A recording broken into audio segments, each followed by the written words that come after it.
നമസ്കാരം. ഇന്ന് ഭഗവാൻ ശ്രീകൃഷ്ണൻ നിങ്ങൾക്ക് എന്തെല്ലാം മെസ്സേജസ് ആണ് തരുന്നതെന്ന് നോക്കാം. ഇവിടെ നമുക്ക് ഫസ്റ്റ് കിട്ടിയിരിക്കുന്ന കാർഡ് ചേഞ്ച് ഓഫ് പ്ലേസ് ആണ്. ഇവിടെ ഭഗവാൻ നിങ്ങളോട് പറയുന്നത് നിങ്ങൾക്കൊരു സ്ഥാനമാറ്റം വരുന്നുണ്ട്.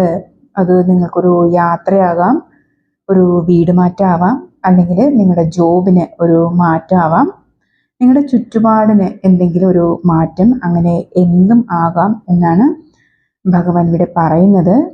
ഇതൊന്നും അല്ലാന്നുണ്ടെങ്കിൽ നിങ്ങൾക്ക് ആന്തരികമായിട്ട് ഒരു മാറ്റം വരുന്നുണ്ട്. അത് നിങ്ങളുടെ തന്നെ പുതിയൊരു മൈൻഡ് സെറ്റ് ആകാം, ഒരു സ്പിരിച്വൽ ഗ്രോത്ത് ആകാം, ആവശ്യമില്ലാത്ത എല്ലാ കാര്യങ്ങളെയും ഉപേക്ഷിക്കുന്നതും ആകാം. നിങ്ങളുടെ ആന്തരികമായിട്ടുള്ള പ്രോസസ്സ് എന്താണെങ്കിലും ആകാം എന്നാണ് ഭഗവാൻ ഇവിടെ പറയുന്നത്.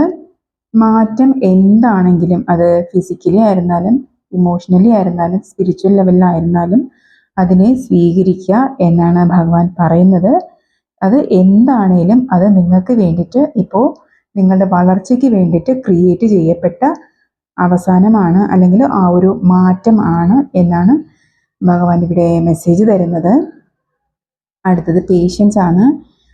ഭഗവാൻ നിങ്ങളുടെ എല്ലാ പ്രാർത്ഥനകളും അതുപോലെ നിങ്ങളുടെ ഹാർഡ് വർക്കും അതുപോലെ നിങ്ങളുടെ ഭക്തിയും ഭഗവാൻ കാണുന്നുണ്ട്.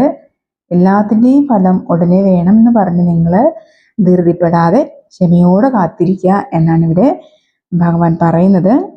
എല്ലാം കറക്റ്റായി തന്നെ നിങ്ങളിലോട്ട് കൃത്യസമയത്ത് ഭഗവാൻ എത്തിച്ചു തരുന്നതാണ് എന്നിവിടെ പറയുന്നുണ്ട്. വിശ്വാസത്തോടെ കാത്തിരിക്കുക. ഭഗവാന്റെ സ്നേഹവും അനുഗ്രഹങ്ങളും നിങ്ങളിലോട്ട് വരുന്നുണ്ട് എന്നാണ് ഇവിടെ മെസ്സേജ് വരുന്നത് കേട്ടോ. അപ്പോൾ നിങ്ങൾ ക്ഷമയോടെ കാത്തിരിക്കുക എന്നാണ് ഇവിടെ ഭഗവാൻ മെസ്സേജ് വരുന്നത്. അടുത്തത് ചാരിറ്റിയാണ്. അടുപ്പിച്ച് ഇതിപ്പോൾ 3ാമത്തെ ദിവസമാണ് നമുക്ക് ചാരിറ്റിയുടെ കാർഡ് കിട്ടുന്നത്. അപ്പോൾ ഇത് നിങ്ങൾ ചെയ്യുന്നില്ല എന്ന് തോന്നുന്നുണ്ട്. അതാണ് ഭഗവാൻ അടുപ്പിച്ചടുപ്പിച്ച് മെസ്സേജ് തന്നുകൊണ്ടിരിക്കുന്നത്. നിങ്ങൾക്ക് കഴിയുന്ന രീതിയിലുള്ള സപ്പോർട്ട് എന്താണേലും നിങ്ങൾ മറ്റുള്ളവർക്ക് ചെയ്തു കൊടുക്കുക. ഈവൻ നിങ്ങൾ ദയോടെയും കാരുണ്യത്തോടെയും ഓരോരുത്തരോട് സംസാരിക്കുക, അല്ലെങ്കിൽ ഒരു ഹീലിംഗ് എനർജി അവർക്ക് കൊടുക്കുക. സംസാരിക്കാൻ അവർക്ക് ആശ്വാസം കൊടുക്കാൻ പറ്റുന്ന രീതിയിലോ എന്തെങ്കിലും കുറച്ച് സമയം സ്പെൻഡ് ചെയ്യാൻ ആവശ്യമുള്ളവർക്ക് അത് നിങ്ങൾ പ്രൊവൈഡ് ചെയ്യുക എന്നാണ് ഭഗവാൻ ഇവിടെ പറയുന്നത്. നിങ്ങൾക്ക് എന്താണോ കൊടുക്കാൻ പറ്റുന്നത് അത് നിങ്ങൾ കൊടുക്കുക എന്ന് പറയുന്നുണ്ട്. അത് നിങ്ങളുടെ കർമ്മ ബാലൻസ് ചെയ്യുന്നതിന് സഹായിക്കുന്നതാണ്. അതുപോലെ തന്നെ ഇതിലൂടെ നിങ്ങൾ കൊടുക്കുന്ന എന്ത് എനർജി, എന്ത് ചാരിറ്റി വർക്കായിരുന്നാലും അതിലൂടെ നിങ്ങളിലോട്ട് ഭഗവാൻ സമ്പൽ സമൃദ്ധി എത്തിച്ചു തരുന്നതിന് സഹായിക്കും എന്ന് പറയുന്നുണ്ട്. അപ്പോൾ നിങ്ങൾ ആർക്കൊക്കെയാണ് മെസ്സേജ് പറ്റുന്നത് അവരത് ചെയ്യുക. കാരണം അടുപ്പിച്ചതിപ്പോൾ 3ാമത്തെ ദിവസമാണ് ചാരിറ്റിയുടെ ഇത് വരുന്നത്. നിങ്ങളെ കൊണ്ട് കഴിയുന്ന എന്താണ് അത് ചെയ്യാൻ നോക്കുക കേട്ടോ. അടുത്തത് ടൈം ടു റിലാക്സ് ആണ്. നിങ്ങൾ സ്വയം നിങ്ങളെ കൊണ്ട് പണിയെടുപ്പിക്കുന്നുണ്ട്, ധാരാളം പണിയെടുപ്പിക്കുന്നുണ്ട്.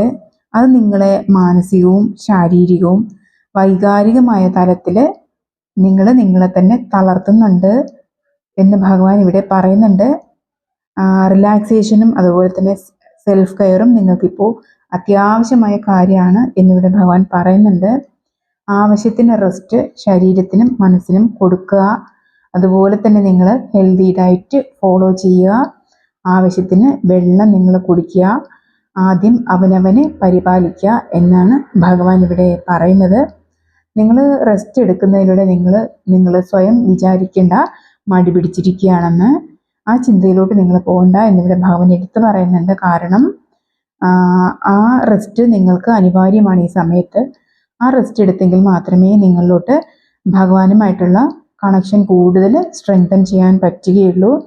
അത് മാത്രമല്ല നിങ്ങൾക്കൊരു റീചാർജിനും കൂടെ നിങ്ങളെ റീചാർജ് ചെയ്യാൻ കൂടെ സഹായിക്കുന്ന ഒരു ഘടകം തന്നെയാണ് ഈ റിലാക്സേഷൻ എന്നാണ് ഭഗവാൻ ഇവിടെ പറയുന്നത് കേട്ടോ.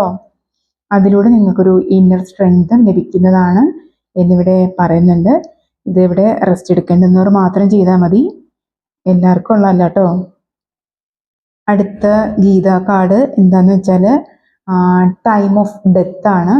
ഇവിടെ ഭഗവാൻ പറയുന്നത് പഴയ കാര്യങ്ങൾ നിങ്ങളിൽ നിന്ന് അവസാനിച്ച് പുതിയ ലൈഫിലോട്ട് നിങ്ങൾ പോകുന്ന ഒരു സമയമാണ്.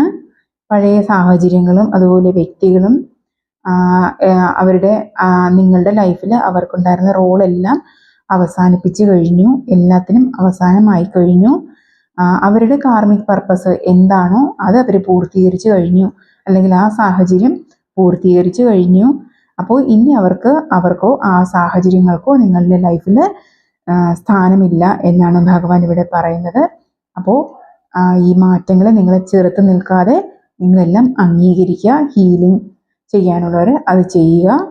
അതുപോലെ തന്നെ നിങ്ങൾ ഹീൽഡ് ആയിട്ടുള്ള വേർഷനിൽ വന്നാൽ മാത്രമേ പുതിയ അനുഗ്രഹങ്ങളെ നിങ്ങളിലോട്ട് സ്വീകരിക്കാൻ പറ്റുകയുള്ളൂ. അപ്പോൾ നിങ്ങൾ ഇത് ഒരു ബ്ലെസ്സിങ് ആയി കരുതി തന്നെ നിങ്ങൾ പുതിയ ലൈഫിലോട്ട് കാലെടുത്ത് വെക്കാനാണ് ഇവിടെ ഭഗവാൻ പറയുന്നത് കേട്ടോ. അടുത്തത് ടോളറൻസ് ആണ്. നിങ്ങളോട് ഇവിടെ ഭഗവാൻ പറയുന്നത് നിങ്ങളുടെ സാഹചര്യങ്ങളോടും അതുപോലെ തന്നെ നിങ്ങളുടെ ചുറ്റിനുമുള്ള ആളുകളോടും നിങ്ങളിപ്പോൾ സ്വന്തമായിട്ട് തന്നെയാണേലും ക്ഷമയോടെ പെരുമാറുക എന്ന് പറയുന്നുണ്ട്. സെൽഫ് കെയർ ഇവിടെ നന്നായിട്ട് പറയുന്നുണ്ട്, നേരത്തെയും കാണിക്കുന്നുണ്ട്. നിങ്ങളോട് തന്നെ എന്തൊക്കെയോ ചെയ്യുന്നുണ്ടെന്നുള്ള രീതിയിലാണ് ഇവിടെ നിങ്ങൾക്ക് കറക്റ്റായിട്ടുള്ള രീതിയിൽ നിങ്ങൾ ഡീൽ ചെയ്യുന്നില്ല എന്നുള്ളൊരു മെസ്സേജൊക്കെയാണ് കിട്ടുന്നത്. സ്വയം പരിപാലിക്കാൻ നോക്കുക കേട്ടോ. എല്ലാം നിങ്ങൾ പ്രതീക്ഷിക്കുന്ന രീതിയിൽ മറ്റുള്ളവരിൽ നിന്ന് നിങ്ങളിലോട്ട് റിസൾട്ട് എന്നല്ല, അവരുടെ പെരുമാറ്റം വരണം എന്നില്ല. അപ്പോൾ അവിടെ നിങ്ങൾ ക്ഷമയോടെയും അതുപോലെ തന്നെ മറ്റുള്ളവരോട് അനുകമ്പയും കൂടെ കാണിക്കുക എന്നിവിടെ ഭഗവാൻ പറയുന്നുണ്ട് കേട്ടോ. അപ്പോൾ നിങ്ങളുടെ മുന്നിൽ വരുന്ന എന്ത് സാഹചര്യമാണേലും അതുപോലെ തന്നെ ഏത് തരത്തിലുള്ള ആളുകളാണേലും അവരെയൊക്കെ ഒന്ന് ക്ഷമയോടെയും ഒക്കെ അനുകമ്പയോടെയും ഒക്കെ ഒന്ന് കാണാൻ ശ്രമിക്കുക. ഇവിടെ ഭഗവാൻ എടുത്തു പറയുന്നുണ്ട്, നിങ്ങൾ ക്ഷമയിലൂടെ മാത്രമേ എന്തെങ്കിലും സംഘർഷങ്ങളോ മറ്റോ ഉണ്ടാവുകയാണെങ്കിൽ നിങ്ങൾക്കൊന്ന് നിങ്ങളുടെ എനർജി ബാലൻസ് ചെയ്ത് സ്റ്റഡിയാക്കി കൊണ്ടുപോകാൻ പറ്റുകയുള്ളൂ എന്നിവിടെ പറയുന്നുണ്ട്. നിങ്ങളെ പ്രകോപിപ്പിക്കുന്ന തരത്തിൽ ആരെങ്കിലും പെരുമാറുന്നുണ്ട് എന്നുണ്ടെങ്കിൽ നിങ്ങളവിടെ ചെവി കൊടുക്കാതിരിക്കുക. നിങ്ങൾ സ്റ്റേബിളായിട്ട് തന്നെ ഇരിക്കാൻ നോക്കുക. അതാണ് ഭഗവാൻ ഇവിടെ ഉദ്ദേശിക്കുന്നത്. പിന്നെ നിങ്ങൾ അതിലൂടെ നിങ്ങൾക്ക് തന്നെ ഒരു കെയറിങ് കൊടുക്കുന്നതാണ്. നിങ്ങളുടെ എനർജി ലോ ആയി പോകാണ്ട് നിങ്ങളെ തന്നെ കീപ്പ് എന്നെ സഹായിക്കുന്നതാണ് എന്നാണ് ഭഗവാൻ ഇവിടെ പറയുന്നത്. സ്നേഹത്തോടെയും സമാധാനത്തിലും അതുപോലെ തന്നെ ക്ഷമയോടെയും ഈ സാഹചര്യങ്ങളൊക്കെ അതുപോലെ വ്യക്തികളെയും നിങ്ങൾ ഡീൽ ചെയ്യാൻ ശ്രമിക്കുക എന്നാണ് ഭഗവാൻ ഇവിടെ പറയുന്നത്. അപ്പോൾ നിങ്ങൾ സ്വയം ഒന്ന് നിങ്ങളെ ശ്രദ്ധിക്കുക, നിങ്ങളുടെ ഇമോഷൻസ് ഒക്കെ ഒന്ന് ശ്രദ്ധിക്കുക, നിങ്ങളുടെ ഫിസിക്കൽ കണ്ടീഷൻ ഒന്ന് ശ്രദ്ധിക്കുക, അതുപോലെ ഇമോഷൻസ് നോക്കുക. ഇതൊക്കെ നിങ്ങൾ എടുത്തെടുത്ത് പറയുന്നുണ്ട്. നിങ്ങളുടെ ഡയറ്റ്, നിങ്ങളുടെ ഫുഡ് കൃത്യമായിട്ട് കഴിക്കുന്നുണ്ടോ, വെള്ളം കുടിക്കുന്നുണ്ടോ എന്നൊക്കെ ഒന്ന് ശ്രദ്ധിക്കുക. സെൽഫ് കെയർ തന്നെയാണ് ഇന്നത്തേതിൽ കൂടുതലും എനർജി കിട്ടുന്നത്. നിങ്ങളെ തന്നെ കെയർ ചെയ്യുക, നിങ്ങളെ പരിപാലിക്കുക. അതിലൂടെ മാത്രമേ നിങ്ങൾക്ക് നിങ്ങളുടേതായ ധർമ്മങ്ങൾ ചെയ്യാൻ പറ്റുകയുള്ളൂ. മറ്റുള്ളവരെ കെയർ ചെയ്യുന്നത് പോലെ തന്നെ നിങ്ങളെ സ്വയം കെയർ ചെയ്യാൻ ശ്രമിക്കുക. അപ്പോൾ ഇത്രയാണ് ഇന്നത്തെ മെസ്സേജ്. Thank you.